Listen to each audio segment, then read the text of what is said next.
요즘 인기가 있는 그 음식점 운영 방식 가운데 하나가 무한 리필입니다.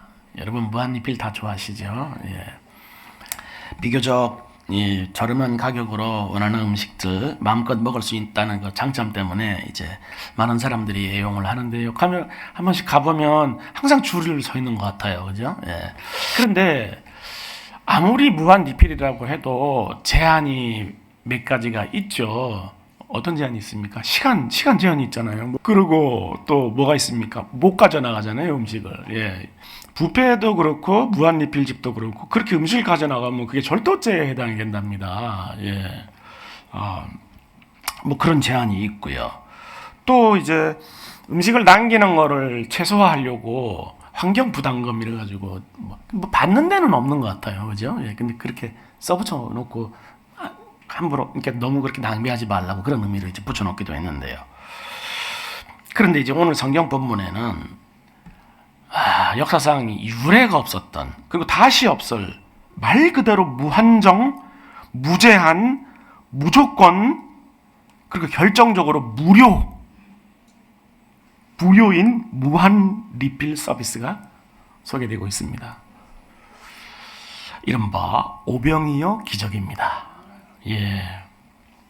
이 오병이어 기적은 너무나도 유명한 그런 이제 사건이어서 믿는 분이나 안 믿는 분이나 관계없이 너무너무 이제 유명한 그런 이제 기적이 되는데요. 오늘은 오병이어 기적을 통해서 예수님이 우리에게 주시고자 한 것이 무엇인지, 진정으로 주시고자 한 것이 무엇인지를 이제 그것을 알아보고 그냥 그것을 아는 정도에서 그치는 게 아니라 직접 우리가 그 맛을 보고 누리는 시간을 이제 가지려고 합니다. 여러분 꼭 맛보시고 누리시는 그런 시간 되시길 바라겠습니다.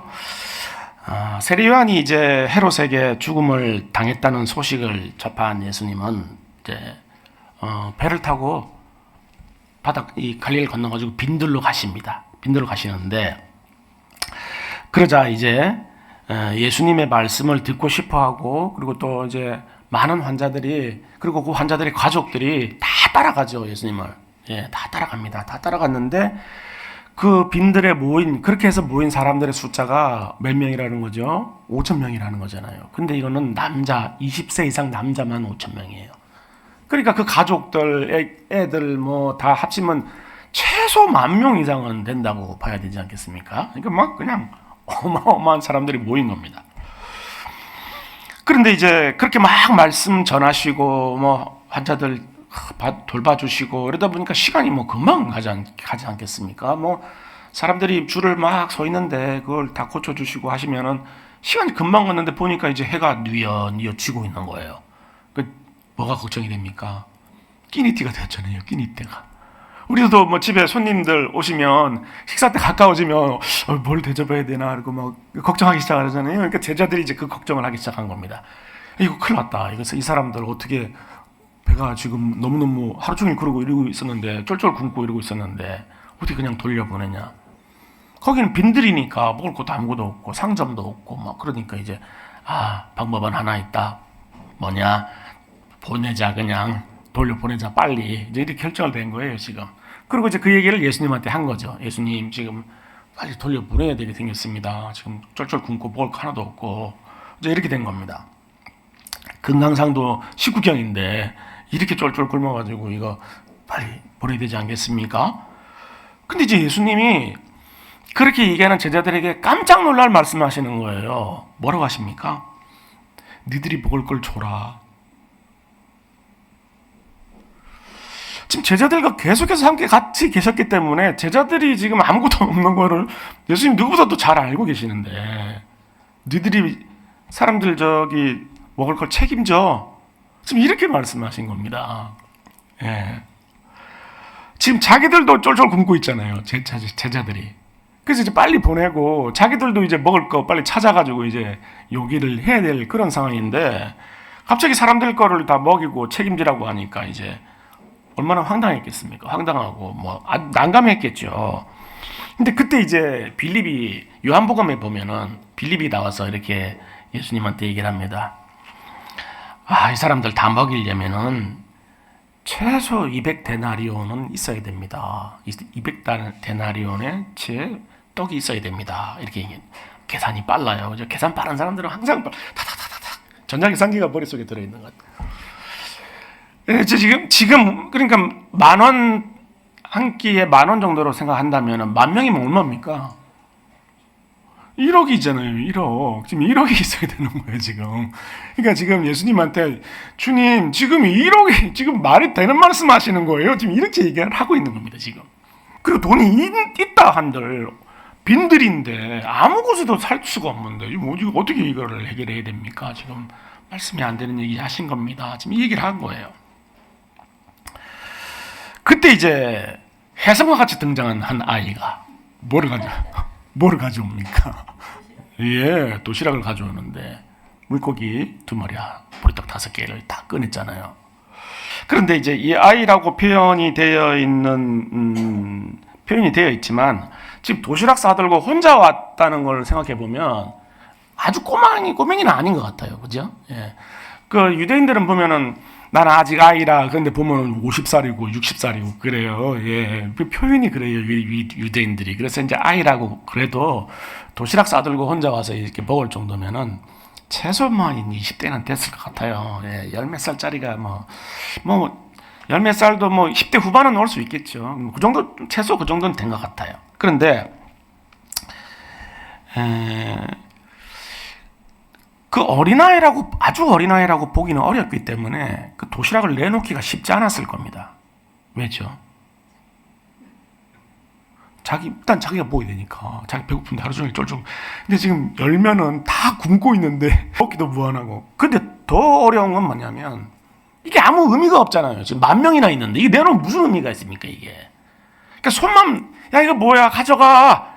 손만 부끄러울 수가 있잖아요. 그러니까 그런 거 생각하면 더 내놓기가 어려운 거죠, 지금 상황이. 그런데 아마도 이 아이는 예수님 말씀에 의해서 은혜를 많이 받았던 것 같아요. 그래서 이거라도 내놓자. 그러고 이제 내놓은 거죠. 그래서 그걸 이제 받았던 제자들이 예수님 앞에 가져간 거 아니겠습니까? 그러자 이제 예수님이 보리떡과 물고기 가져와라, 일로. 그래가지고 축사를 다 하시고 난 다음에 제자들한테 이렇게 나눠주신 겁니다. 그때 이미 이제 기적이 시작된 건데요. 보리떡 5개하고 물고기 2마리인데 제자들한테 다 이렇게 나눠주신 거예요. 그때 이미 1차적인 이제 기적이 시작된 거죠. 예. 근데 만약에 10,000명분을 한꺼번에 제자들한테 주면 어떻게 됩니까? 제자들이 그 음식에 이제 파 묻히겠죠? 그러니까 제자들이 들을 수 있을 만큼만 딱 나눠주신 거예요. 그리고 니들이 나눠줘라. 그렇게 말씀하신 거죠. 지금 19절에 보면 무리를 명하여 잔디 위에 앉히시고 떡 5개 물고기 2마리를 가지사 하늘으로 축사하시고 떡을 떼어 제자들에게 먼저 주시고 그리고 제자들이 받아들고 무리에게 주고 그러니까 제자들에게 주실 때 한 번 기적이 일어나고 제자들이 예수님에게 받은 걸 똑같이 기적을 사람들한테 이렇게 행한 겁니다, 지금.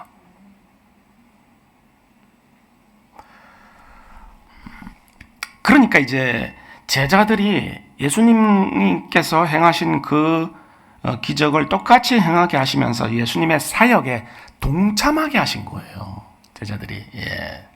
그렇게 해서 이제 무제한의, 무한정의, 무조건의 무한 리필 만찬이 이제 시작된 건데요. 10,000명 이상이 실컷 먹어서 한 사람 앞에 몇 개 할당 아니에요, 그죠? 그냥 실컷 먹었어. 배가 그냥 이만큼 나오도록 물려서 음식이 여기 이렇게 막 나오도록 그렇게 실컷 먹고 그 정도 하고 말았을까요? 집에 가족들 있잖아요. 집에 배 굶고 있는 가족들 분명히 그죠? 예. 분명히 그 비닐에다 싸가지고 비닐 없으니까 뭐에다 싸가지고 그럼 챙겼을 거예요. 다 챙기고 실컷 먹고 그러고 남은 게 얼마라고요? 12강주리가 남았다는 거잖아요, 지금. 예. 그렇습니다. 우린 여기서 이제 먼저 겉으로 드러난 몇 가지 영적인 이제 의미를 찾을 수가 있는데요. 먼저는 예수님은 말씀을 듣기 위해 나온 그들의 필요를 아시고 그 필요를 채워주셨다는 겁니다. 예. 이 사람들이 뭐 간절히 기도했습니까? 배가 고프니까 먹을 걸 주세요. 아니잖아요. 필요를 하나님이 먼저 아시잖아요. 예수님이. 그렇죠? 그래서 그 필요를 먹을 게 있어야 된다는 걸 아시는 거예요. 그럼 채워주시는 거죠.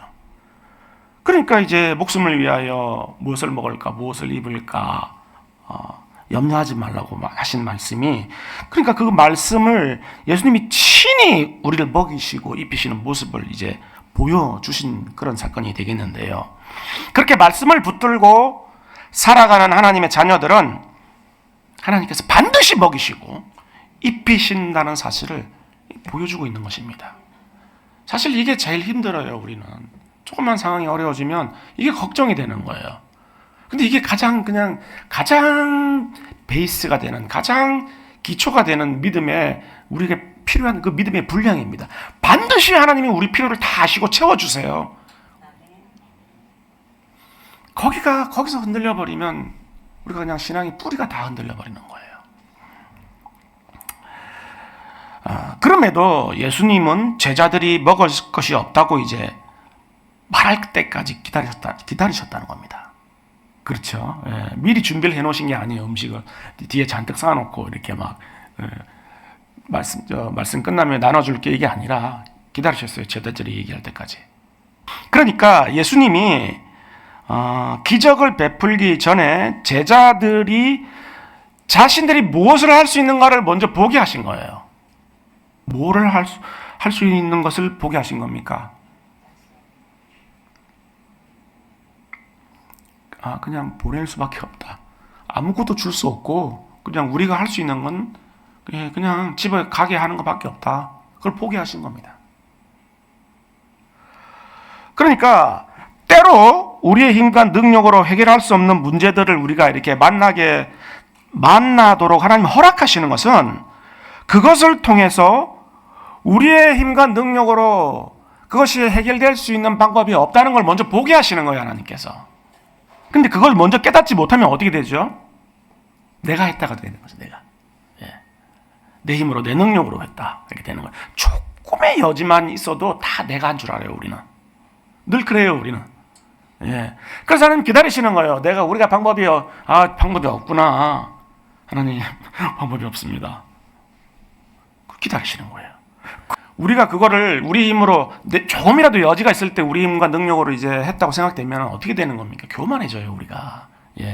그게 문제인 거죠. 착각을 하고. 그렇게 하나님께서는 우리에게 방법이 없고 우리가 능력이 없음을 먼저 깨닫게 하시고, 그리고 하나님 앞에 간구할 때 하나님 은혜를 주시는데, 하나님께서 그렇게 우리에게 은혜 베푸신 분이라는 사실을 깨닫게 하시는 거예요. 그래서 하나님만을 더욱 의지하는 하나님 자녀들로 만들어 가시는 거죠. 그러므로 우리가 이제 때로 우리 한계, 우리 무능력을 이제 보게 되는 그런 지점에 딱 도착하게 되면, 그때는 이제 우리가 보통 절망을 하는데, 절망의 때가 아니에요. 그때는 오히려 은혜의 때고 희망의 때예요. 은혜의 때인 거예요. 그때는 오히려. 그런 믿음이 필요한 거죠. 또한 아이가 내어놓는 그 조그만 것들, 보리떡 5개, 물고기 2마리는 정말 작고 보잘것없는 것 아니겠습니까? 그 많은 사람들에게 이제 그 사람 수에 비하면. 그런데 자신의 것을 내어놓음으로 희생할 수 있을 때 자신뿐만 아니라 다른 사람들도 다 함께 누릴 수 있게 된다는 겁니다. 이른바 하나님 나라의 원리죠. 미랄의 법칙. 비유를 들어 이르시되 천국은 마치 사람이 자기 밭에 갖다 심은 겨자씨 하나에 같으니 이는 모든 씨보다 작은 것이로되 자란 후에는 풀보다 커서 나무가 되매 공룡의 새들이 와서 그 가지 깃들이느니라. 그러니까 모든 씨보다 작은 한 알의 겨자씨가 정말 너무나도 작고 보잘것없지만 나무가 되어서 새들이 깃들일 수 있을 정도로 그렇게 크게 되려면 어떻게 돼야 됩니까? 심겨져야 돼요. 땅에 심겨져야 돼요. 바로 이게 자기 십자가를 지는 거고 자기를 부인하는 삶입니다. 이게 그러니까 자기 십자가를 지고 가는 것은 희생이 아니에요. 자기도 살고 다른 사람도 살리는 길일 겁니다. 이게 생명의 길이죠, 오히려. 그런데 이제 오병이어의 기적은 단순히 이 땅에서의 우리의 그 필요를 채우는 복이 아니라는 겁니다. 우리는 이제 예수님이 떡과 물고기를 이제 주신 걸 생각해서 이 땅에서 필요한 필요들을 채워 주시는 것으로만 이렇게 생각을 할 수 있는데 그게 아니라는 거예요. 훨씬 더 큰 영적인 의미가 있다는 것인데요. 그 놀라운 축복이 무엇인지 이제 요한복음에 나타나고 있습니다. 보면은 이 사람들이 이제 그 무리들이 나를 찾은 까닭은 내가 메시아라는 사실을 알아서 따라온 것이 아니라 떡을 먹고 배부른 까닭으로 따라왔다.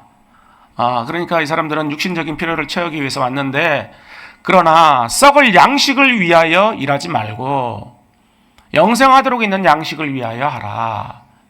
양식은 인자가 너희에게 주리니 인자는 아버지 하나님께서 인치신 자니라. 그러니까 이제 떡과 물고기는 썩을 양식이잖아요. 육신을 위한. 그런데 뭐라 그런 겁니까? 영생하도록 있는 양식을 주시기 위해서 예수님을 그러니까 그 오병이어의 의미는 영생하도록 썩지 않는 양식이라는 의미가 되는 것입니다. 이제 이게 무슨 의미인가를 우리가 좀 더 살펴봐야 되는데요. 그러니까 이제 오병이어 기적을 통해서 예수님이 떡을 떼어 주신 것은 단순히 이 땅에서 우리를 필요를 채워 주신다는 의미만 있는 게 아니라 예수님에게 속한 모든 그 은혜와 긍휼과 자비와 사랑과 거룩과 존귀와 영광과 영생까지 우리가 전혀 예상하지 못하고 기대하지도 못했던 이 모든 축복들을 같이 주신다는 거예요. 그러니까 이제 그리스도 안에 있는 생명이 가지는 그 모든 고귀한 가치와 내용과 목적이 다 그 안에 허락되고 주어진다는 겁니다. 우리에게. 우리가 이게 뭔 줄 몰라서 아멘이 안 되는 거예요. 이게. 그 가치를 몰라보고 있는 거예요. 우리가. 그러니까 성부 하나님께 속한 이 모든 생명에 관련된 이 모든 가치들은 그리스도께 먼저 허락을 하시고 그리스도께서 그 가치들을 가지시고 이제 우리에게 허락을 하신다는 겁니다. 이게.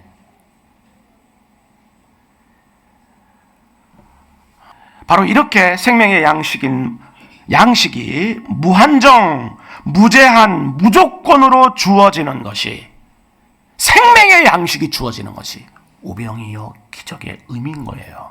그게 진정한 의미인 거예요. 근데 더 놀라운 사실은 예수님이 제자들에게 너희가 먹을 것을 주라 이렇게 말씀하셨다는 데 있습니다. 그러니까 예수님은 떡과 물고기를 먼저 제자들에게 나눠주시고 그 제자들로 하여금 동일한 기적으로 사람들을 먹이게 하셨는데요. 이러한 사실에 대해서 예수님은 이제 요한복음에서 이렇게 말씀하십니다. 내가 진실로 진실로 너에게 이르노니 나를 믿는 자는 내가 하는 일을 그도 할 것이요. 그렇죠? 예수님 말씀하신 거잖아요. 그러니까 제자들이 똑같이 하는 겁니다. 지금.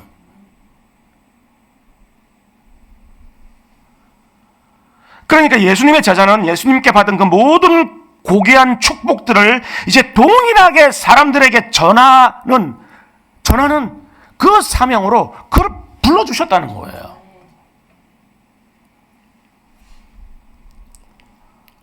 예수님 제자들이 누굽니까? 여러분들 이름이 나오셔야죠. 여러분들 이름이 나오셔야 되는 거예요. 여러분들이 예수님 제자인 거예요. 그게 중요한 거예요. 예.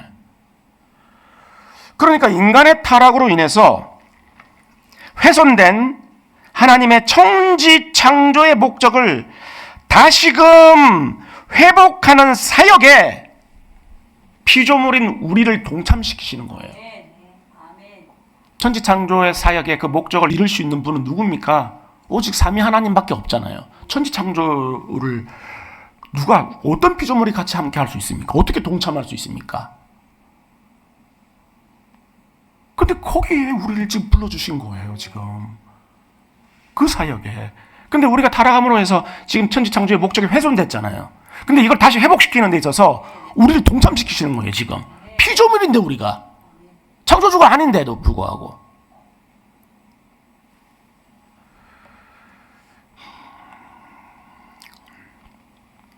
근데 이제 그 사역에 우리를 동참시키신 그 목적이 이제 요한복음에 나타나고 있는데요.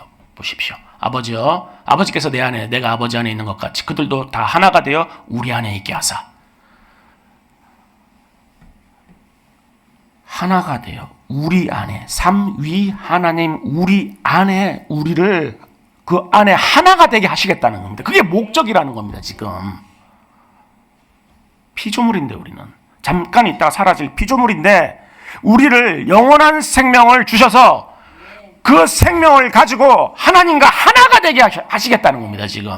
제자들에게 떡을 나눠주신 게 그 의미가 있는 거예요. 여러분들이 지금 제자들이고 여러분들에게 하나님이 떡을 주신, 그리스도가 떡을 주신 의미가 그거예요. 하나님, 삼위 하나님 안에 하나가 되게 하셨다는 거예요. 하시겠다는 거예요. 하나님과. 즉, 하나님과 가족이 되게 하시겠다는 겁니다. 가족이 되려면 어떻게 되죠? 동등한 지위가 있어야 되잖아요. 창조주와 동등한 지위. 그 관계에 그래야지 이게 가족이 되잖아요. 하인도 아니고 종도 아니고 노예도 아니에요. 부속품도 아니고 무슨 기계도 아니에요. 자녀인 거예요. 딸이고 아들인 거예요. 그렇게 부르시기 위해서 하나님께서 그거를 보여주신 모형이라는 겁니다. 이 오병이의 의미가. 하나님을 아버지라고 부를 수 있게 된 거죠. 아버지라고 부를 수 있는. 도대체 이 의미가 뭡니까? 하나님을 아버지라고 부를 수 있게 된 게. 하나님을 여러분들이 아버지라고 딱 부르는 순간 모든 게 끝난 거예요, 사실은. 왜죠? 그 의미는 이제로부터 영원토록 어떤 환경, 처지, 상황 관계없어요. 여러분들은 염려, 근심, 걱정 다 놓여나고 심지어 죽음까지 여러분들을 얽매지 못해요. 거기서부터 또 놓여나고 영원토록 여러분들은 감사와 기쁨과 행복과 만족을, 평강을 누릴 수 있도록 보장을 받은 삶이기 때문입니다. 믿음이 없어서 우리가 맨날 왔다 갔다 하는 거죠. 누가 이것을 보장해 줄 수 있어요? 하나님의 생명에 속한 그 모든 은혜와 긍휼과 자비와 사랑과 거룩과 존귀와 영광과 영생을 그냥 누리기만 하면 되는 그런 복된 삶이 영원토록 보장된 겁니다. 영원토록. 어떻게 그럴 수 있죠, 여러분? 어떻게 그냥 그게 보장될 수 있는 겁니까? 이런 겁니다. 이 땅에 살고 있는 동안 그러니까 어떤 어려움과 난관이 우리 앞에 펼쳐진다 해도 마지막이 보장이 되어 있기 때문에 넉넉하게 이길 수 있는 거예요. 마지막이 보장이 되어 있기 때문에. 여러분 이런 거죠. 여러분 뭐 어떤 스포츠 좋아하십니까? 야구 좋아하십니까? 그냥 보면은 뭐 역전에 제역전에 뭐 그냥 드라마가 한편의 드라마 같잖아요. 근데 여러분들이 응원하는 팀이 역전에 마지막에 그래서 역전 거듭하다가 마지막에 9회 말 투아웃에 제역전해가지고 이겼습니다. 근데 어느 날 텔레비를 틀었는데 보니까 그 게임이 재방송이야. 근데 그거 지고 있는데 막 이거 어떡하냐, 큰일 났다, 이겨야 되는데 막 이러면서 보시겠습니까? 이겨 있는 걸 알잖아요. 이겨 있는데 확실히 보장이 되어 있는데 이미 이겨 있는 게임인데 누가 그거를 두려워하면서 염려하면서 구르고 있냐고요, 누가? 여러분들은 이미 이겨 있는 거예요. 모든 것을 다 받았어요. 완전한 보장된 삶을 여러분들이 누리셔야 되는 거예요, 지금. 환경에 쫄려서 두려워 떨면서 그러면 누리질 못하게 되는 거예요. 그게 마귀예요. 그게 마귀의 역사인 거예요, 그게. 못 누리게 하려고. 다 받았고 다 가졌는데 다 보장되어 있는데 끝까지 못 누리게 하려고 여러분들에게 두려움을 주는 거잖아요, 계속. 속아 딱 이렇게 하셔야 되는 거예요, 여러분들은. 환경에 눌리시면 안 돼요. 상황에 눌리시면 안 돼요.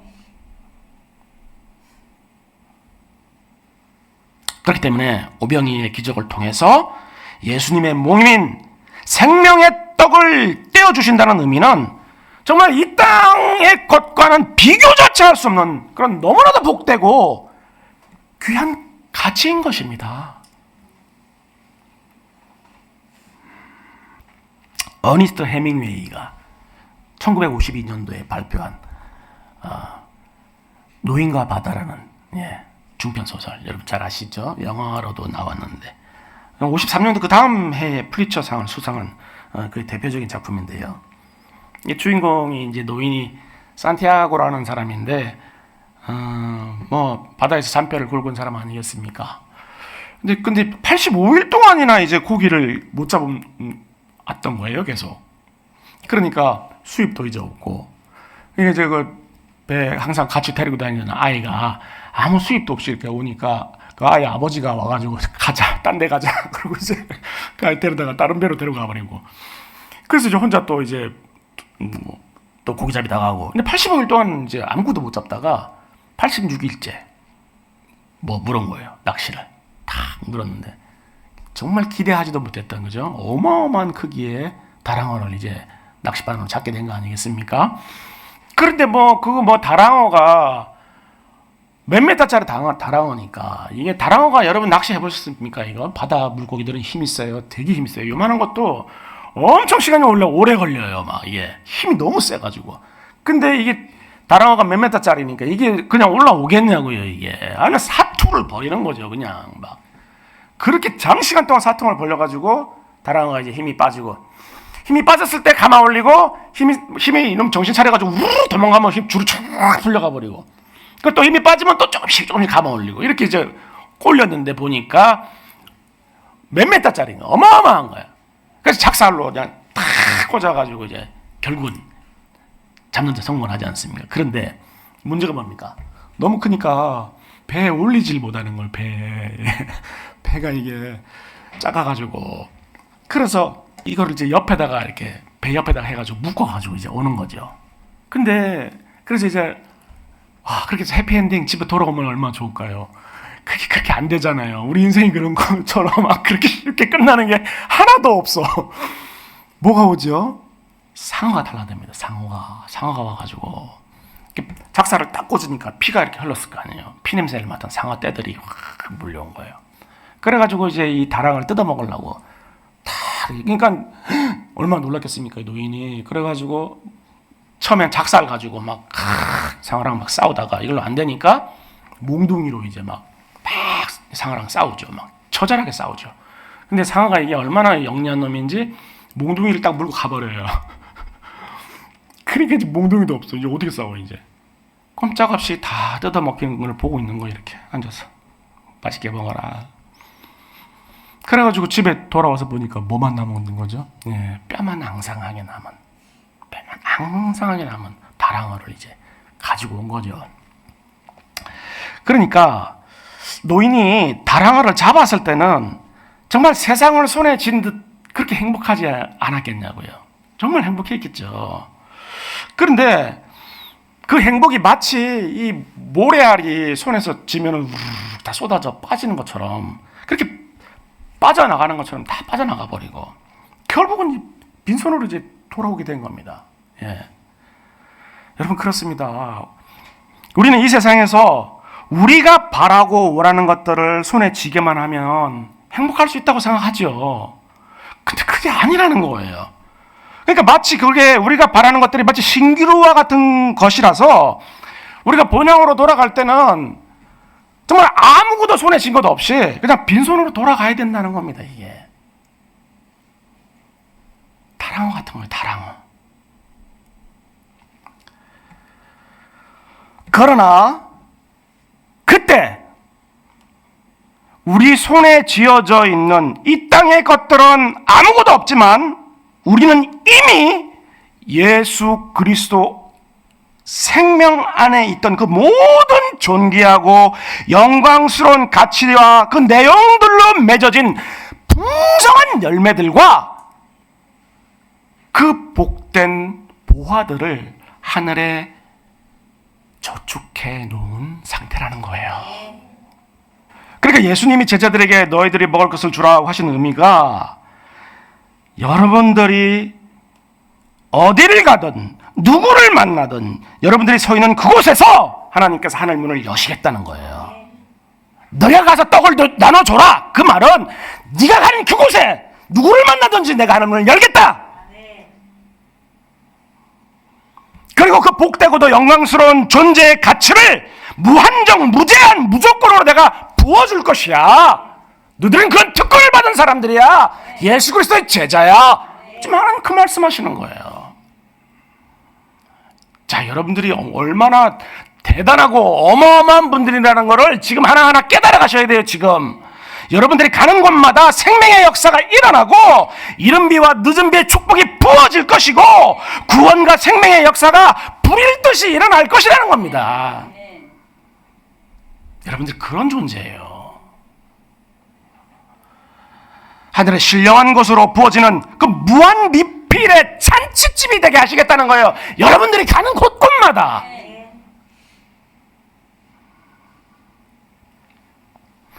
이런 역사가 하나님의 자녀로 부름받은 여러분들이 아니면 대신할 자가 없다는 거예요. 대체 불가해요. 아무도 여러분들을 대체할 수 있는 사람은 없어요.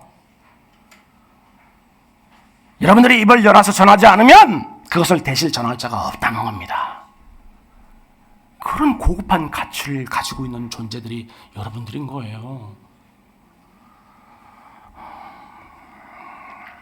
그러므로 지금 여러분들이 어떤 역경, 시련, 어려움 그런 가운데 있다 해도 우주의 그 무엇으로도 대체 불가한 하나님의 고귀한 자녀들이라는 사실들을 여러분 결코 잊으시면 안 됩니다. 여러분들이 하나님 자녀라는 그 고귀한 존재라는 사실 하나로 그냥 다 끝난 거예요. 사실은 믿음 없는 우리가 문제인 거지. 여러분들이 어디서 어떤 모양으로 서 있든 직업이 뭐든 많이 배웠든 못 배웠든 돈이 많든 뭐 적든 뭐 사회적으로 높은 지위에 있든 낮은 지위에 있든 아무 관계 없어요. 그런 것과 아무 관계 없고 세상이 여러분들을 어떻게 판단하든 그것도 아무 관계 없고 여러분들은 온 우주에 단 한 사람뿐인 하나님의 아들이자 딸인 것입니다. 거기에 여러분들의 정체성이 있는 거예요. 아브라함은 땅 한 평 없었어요. 그죠? 굴도 사야 됐어요. 안에 묻을 굴도. 땅이 없어가지고. 그런데 왕 같은 제사장이었잖아요. 모든 사람들이, 주변 사람들이 아브라함을 보면 하나님을 보는 것 같다고 인정을 했어요. 그런 존재가 여러분들인 거예요. 하나님께서 아브라함에게 뭐라고 약속하셨습니까? 너를 축복하는 자를 내가 축복하고 너를 저주하는 자를 내가 저주하겠다. 여러분들을 축복하는 사람들 하나님 축복하고 여러분들 저주하는 사람 하나님 저주하시겠다는 거예요. 지금 야, 이거보다 더 큰 축복이 어디 있습니까 세상에. 근데 한편으로는 이게 또 우리에게 두려움을 주는 게 뭐죠? 그러니까 절대 형제들을 미워하고 저주해서는 안 돼요. 여러분 왜죠? 그게 나한테 돌아오고 다 그 저주가 내가 미워하고 저주하고 함부로 대하고 이러면 그게 다 나한테 돌아오고 하나님이 그 얘기를 하시는 거잖아요. 지금 내가 미워도 사랑하고 축복하면 그 축복을 하나님 나한테 부어주시겠다는 거잖아요. 지금 이게 지금 얼마나 놀라운 하나님의 말씀입니까 이게. 그러므로 여러분들이 얼마나 소중하고 영광스러운 존재인지를, 그리고 얼마나 복되고 가치 있는 존재로 허락된 사람인지를 단 한순간도 잊지 마십시오. 단 한순간도 잊어서는 안 돼요. 그럴 때 그 어떤 인생 여정 가운데서도 감사와 기쁨과 승리를 잃어버리지 않는 그런 복된 인생이 될 수 있는 것입니다. 바로 이 일을 위하여 예수님이 우리가 써야 될 그 가시 면류관을 대신 쓰신 것이고, 예수님이 쓰셔야 될 그 검면류관을 우리 머리에 씌워주시는 것입니다. 이 시간 훗날 여러분들의 머리 위에 쓰여질 그 검면류관을 12장로들과 같이 다시 예수님 발 앞에 벗어 놓고 모든 영광을 예수 그리스도께 돌려드리는 여러분 모두가 될 수 있기를 주님의 이름으로 간절히 축원하겠습니다.